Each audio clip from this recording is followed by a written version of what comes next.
啲老人家嚟到呢度學咗電腦之後咧，咁佢依家可以咧學似其他人一樣用電腦，咁覺得好高興。你好，我叫伍麗珍，我喺安老自助處資訊科技中心工作。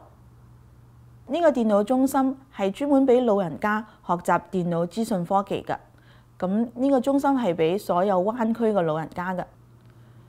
依家咧，我哋嘅班咧係以粵語嚟教學嘅，因為我哋嘅位置咧喺呢個唐人埠，所以大部分嘅學生咧都講廣東話，咁有少部分講國語，咁有時候我哋都會有少少國語班。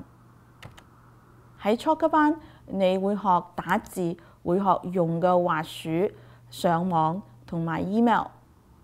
大部分學生咧都會學習中文打字。佢哋咧喺初級班就會學會中文打字。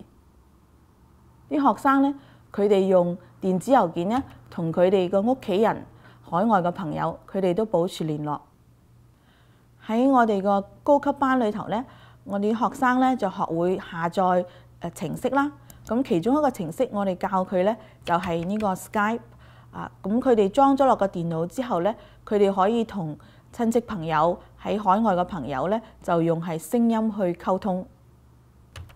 有啲老人家入嚟問我，我咁老啦，學唔學得到電腦啊？